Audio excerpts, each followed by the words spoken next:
Hi, you're on the This Is Crime channel. I'm Matilda. Listen to my new story. Ted Bundy is a charismatic maniac. Sadistic tendencies of murderers and maniacs are usually sought in childhood. But the early years of our hero passed quietly enough. Except for one detail. Theodore's mother was passed off as his older sister. November 24th, 1946.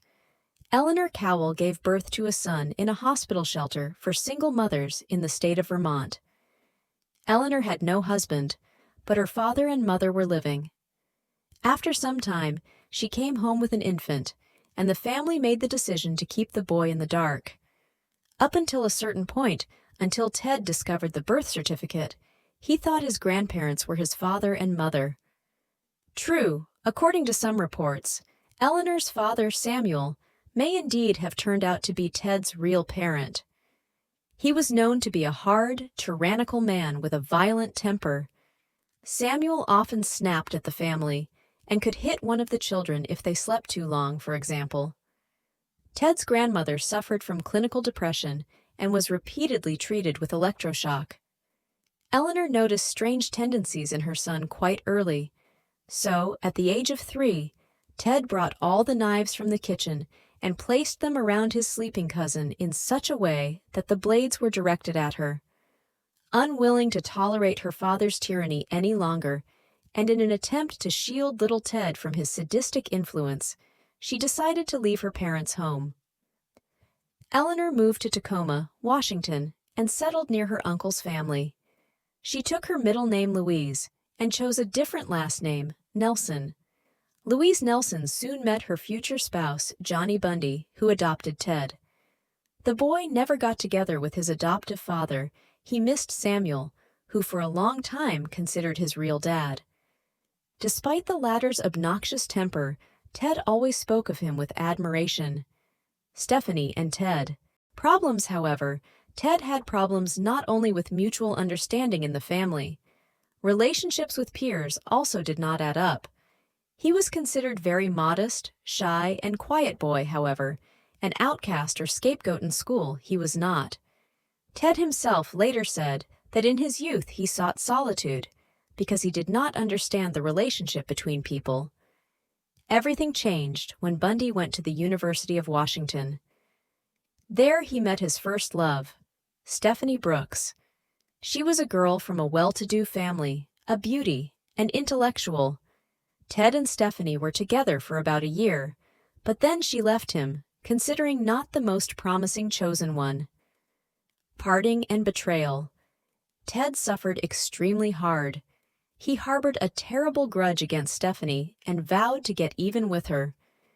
After this incident, Ted dropped out of school and decided to return to his relatives in Philadelphia for a while, but then went to Vermont to finally reveal the secret of his family. He soon received a transcript from which he learned that his real mother was Eleanor, who had been passed off as his sister all his life. Ted later admitted that he never forgave her for lying to him, as she had been deceiving him all his life. Liz Kendall and Ted Bundy. After almost a year's absence and visits to relatives, Ted returned to Washington in 1969. He decided to go back to university and study to become a psychologist. At about the same time in the life of Ted appeared in a new passion, a girl named Liz Kendall, who remained close to him until his arrest in 1976.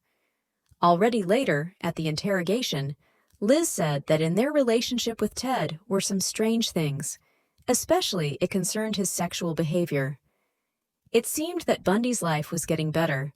He participated in the election campaign of Washington Governor Daniel J. Evans, worked in a crisis call center, where he dissuaded potential suicides from trying to kill themselves, went to law school, was in a relationship with a beautiful, loving girl. Nevertheless, Ted still had not gotten over his resentment toward Stephanie and dreamed of revenge.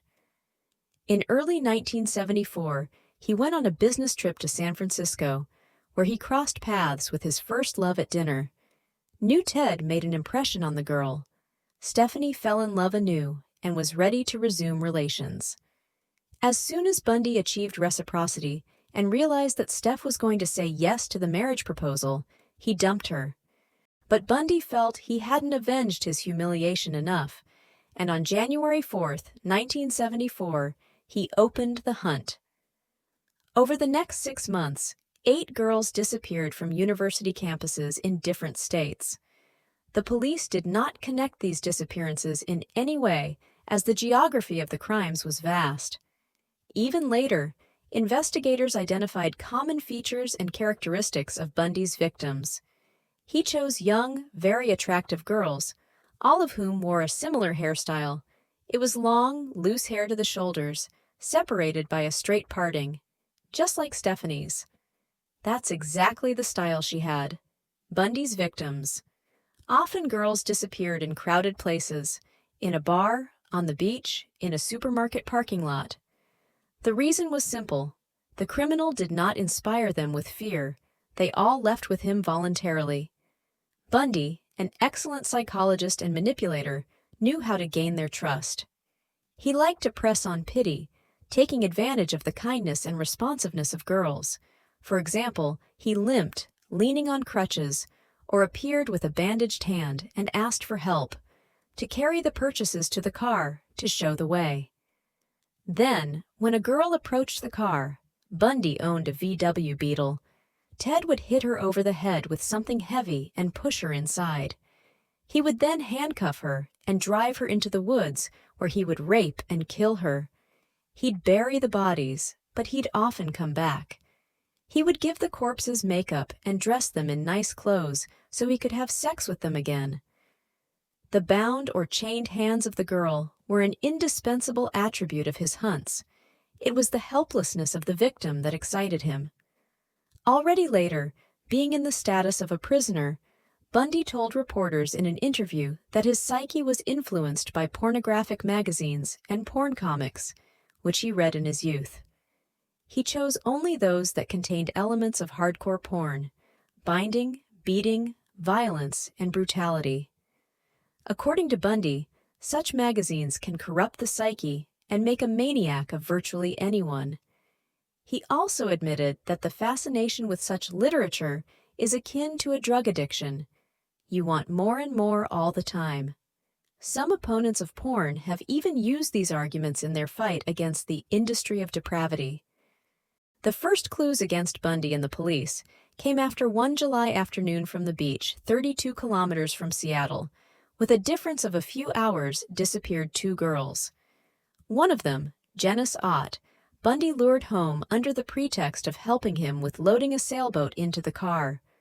The second victim, Denise Naslund, talked to Bundy and also got into his car. Ted later said that when he brought Denise home, the first girl was still alive, and he allegedly killed one in front of the other. After the audacious abduction of 2 girls at once from a crowded beach, police interviewed witnesses, some of whom described Bundy quite accurately: a young, attractive man in a white tennis suit with his arm in a sling, who introduced himself as Ted. Police compiled an extensive list of suspects named Ted, among them Bundy. A sketch of the criminal was shown on television, and Liz Kendall, recognizing him as her lover, called the police. But the officers, who received hundreds of such signals a day, did not seriously consider this option. Indeed, to suspect a young lawyer, a decent member of society, and a nice young man in the brutal murders was hardly possible. By October 1974, the police found 5 more bodies of girls. Some were dismembered, from others there were only bones. Bundy left no evidence behind. However, Kendall, who had learned of the girls' disappearance, called the police again and reported her suspicions about Ted, but no action was taken against him. In November 1974, Bundy made a serious mistake. One of his victims managed to escape. 19-year-old Carol Duranch, whom he posed as a police officer, escaped from the car, although Ted managed to handcuff her. Now luck was not on Bundy's side. His car was stopped by a patrolman. The officer found the driver's behavior suspicious and insisted on a search. A real maniac's kit was found in the car: handcuffs, ski mask, crowbar, twine, nylon stocking, and ice axe. Bundy was detained, and his house was searched, but the police found nothing suspicious there. This time, however, Liz Kendall's words were heard. Detectives questioned her about Bundy, and she expressed a number of suspicions, told of strange findings in his belongings and aggressive behavior. The car, which Ted had by then sold, was seized by the authorities and examined. In the cabin, they found a hair of one of the dead girls, Catherine Campbell, as well as microscopic hairs of two other victims. One of the samples belonged to the escapee Carol DeRanche. In addition, the latter identified Bundy. On February 23, 1976, the trial for the kidnapping of DeRanche began. Bundy, who on the advice of his lawyer insisted on his right to go before a jury, was convinced to the last that he could charm the jury and will go free. But the evidence was strong enough, and on May 1st, the judge sentenced Bundy to 15 years in prison. He was soon found in possession of maps of the area and other items, indicating that Ted was plotting an escape. Bundy was punished by being put in solitary confinement for several weeks, although in general his regime was not as harsh as other criminals. Ted was really good at making people feel comfortable, and even his charm worked on the prison guards. Bundy was fed a special diet, and his meals were more varied than those of other prisoners. A short time later, the authorities brought another charge against him, this time more serious. He became a suspect in the murder of Karen Campbell, the same girl whose hair was found in his car. Soon, Bundy was transported from Utah State Prison to Colorado, where he had made his first escape. Ted asked permission to visit the library. There, he climbed out a window and escaped. He was at large for 6 days before being recaptured. He was returned to prison, but a new escape plan was already ripe in Bundy's mind. Using a shiv, he made a hole in the cell wall and escaped on December 30th, 1977. With the help of concerned friends, Ted had managed to save some money by this point. He was incredibly lucky. The missing money was discovered only 17 hours later. By that time, Ted had already managed to get to Chicago by airplane. Then he traveled by bus to Florida, where he settled under the name Chris Hagen, hoping to start a new life. However, without documents, he could not get any job, and therefore began to steal, mostly in supermarkets. Soon, Bundy Hagen realized that he could not fight the urge to kill and decided to make a new foray. On January 15, 1977, he broke into a dormitory at Florida State University, where he raped 4 girls in 15 minutes, 2 of whom he then killed. He then left the dormitory undetected and broke into a house rented by 3 female students.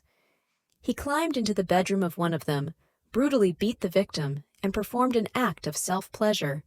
But the girl's roommates, who returned home late at night, scared him away, and the unfortunate girl remained at least alive.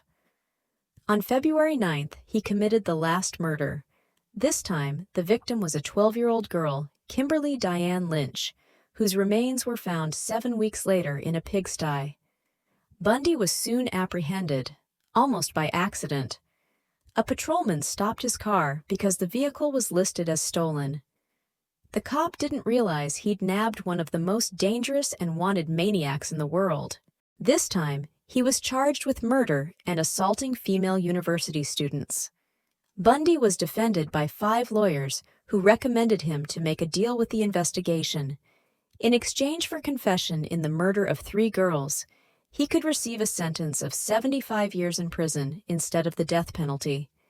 Ted was going to accept the offer, but at the last moment refused, probably confident that this time he would be able to get away with it. He was soon charged with the murder of 12-year-old Kimberly. The court sentenced Bundy to execution by electrocution. It was one of the highest-profile trials of the decade, with more than 250 journalists covering it. Ted tried to turn the trial into a show and even proposed to his old acquaintance and girlfriend, Carol Ann Boone, who was testifying at the time.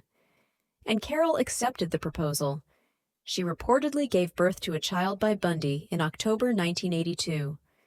The execution of the sentence was postponed twice. Bundy kept finding ways to be useful. He cooperated with the investigation, spoke frankly about the murders, helped forensics with the capture of the maniac from Green River Street. Bundy persuaded his lawyer to try to persuade the families of the victims to write a petition to the governor with a request to postpone the execution on the grounds that Ted promised in this case to disclose information about the burials of all the victims, but the relatives refused. The sentence was carried out in the early morning hours of January 24, 1989. A crowd gathered outside the prison holding placards reading, "Burn, Bundy, burn," and after the execution, they lit fireworks, sang, and danced. If you liked this story, subscribe to the channel and put a thumbs up. Look forward to more stories from the team of our channel. This is Criminal.